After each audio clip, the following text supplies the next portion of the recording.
Hi, everybody. Just wanted to do a quick ratification update. Ratification wrapped up last night, yesterday evening.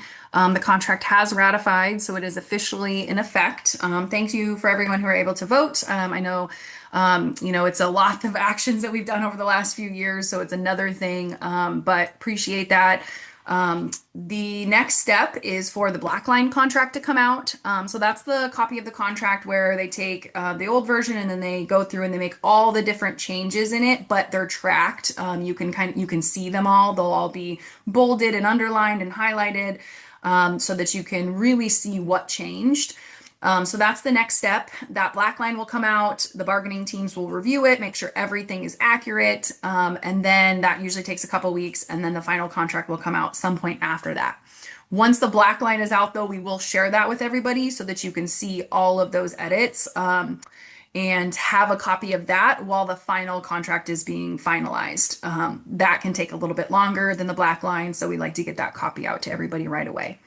The Department of Administrative Services works on the black line contracts, and so we're waiting for it from them. Right when we get it, we'll share it. It takes them a little bit to do that also, just because they have all the contracts across the state that they have to prepare. So once SACU's is ready, we'll get that out for everybody and go from there.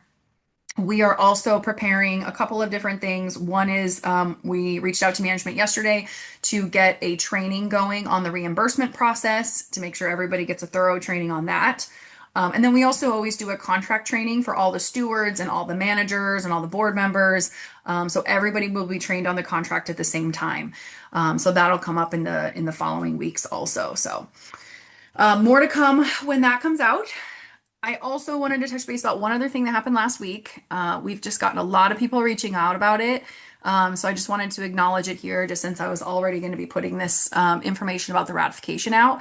And that is the meeting that took place last week. All of you were invited to a meeting that it was like kind of last minute. It was like a day or two in advance, and it said organizational or leadership update. A lot of you attended or heard about it from somebody else that attended. And the concerns that we heard is that a lot of folks felt like the behavior of what I think is now the former ODDS interim director, Dana, came off a bit threatening. The gist of the meeting, as I understand it, was Dana came in and talked about the new interim ODDS director and the new DHS director.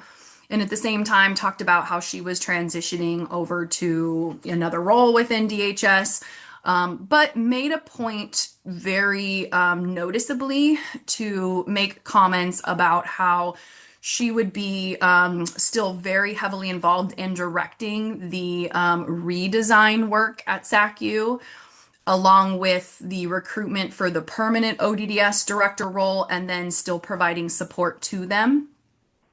And I think the main reason that this came off concerning to folks is that, over the course of the last 8 to 10 months, the only 3 people that publicly said that they felt like SACU should close down either in full or in part were Fairbors, Dana, and Winston. Since then, Winston has said that, he's glad that things went the way that they did and that we obtained the funding. Okay.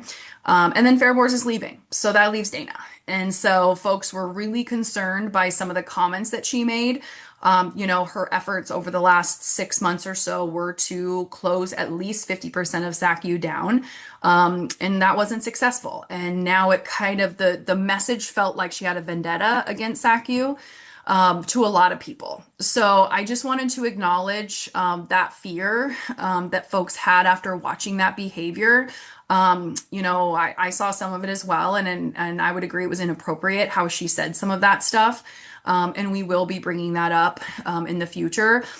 Christina and Sehu are meeting with the new DHS director in like a week or two. So that will be a top priority for them to talk about. What it comes down to is, I think everybody is open-minded to making sure that SACU kind of gets down to its roots, right? I think calling it a redesign is not a proper way of phrasing this. Like we're, getting back to a crisis model is what SACU was intended for. We're not redesigning everything. And I think everyone's open-minded to that as long as it's done in a safe way for the individuals and for the staff.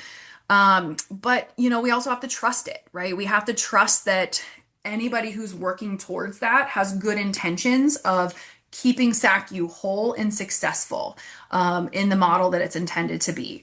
And that's going to be really hard for folks if the person that's leading it is the sole person left that publicly has stated they want SACU shut down. So I totally understand people's fear when they heard that message. It was inappropriate at best, in my opinion. So it's definitely something on our radar. We are prepping a very large RFI. It's a request for information around the redesign aspect and anything that may be planned and in the works. It sounds like stuff may already be planned, and labor has not been included in that. So we will figure out what's going on with that. And of course, as always, communicate with all of you, right away, even if that's something that, some folks at DHS and ODDS don't like. So more to come on that. For now, though, I would say the contract is passed. We're in a good place. We have a full budget. But at the same time, let's all be optimistic, but cautiously optimistic. So keep an eye out. Keep an eye out for things. If you think anything looks shady or you think something's going on, reach out to a union rep right away, because we have means to pry in and dig into some of that stuff. And sometimes it could just be nothing, but other times it could be something significant. And the sooner we know about stuff, the more we can engage in stakeholders. You all know we'll do whatever we need to with that. When we got shunned out from DHS and ODDS late last year, we engaged everyone we had to: guardians, family, press, legislators, community members. So if we ever have to go down that road again, we will. But hopefully we won't. But it's better to know and be able to plan. So reach out if you feel like anything feels a little bit off. And then the other thing I want to flag is that now that the contract is ratified, the board is going to be deciding on next steps around the comp time.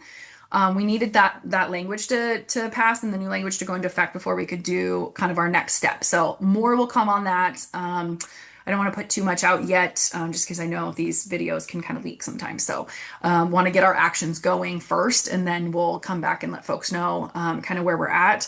But just wanted to flag that it's on our radar. We were just waiting for that ratification to happen, which happened at 5 p.m. last night. So now we can move forward with the next steps on that. Okay, reach out to any bargaining team members in the meantime if you need anything. Once we get that black line contract out, we'll get it out to folks right away. We will push to make sure you get that reimbursement training, and then we'll just keep on moving along. Okay, thanks everyone. See y'all soon.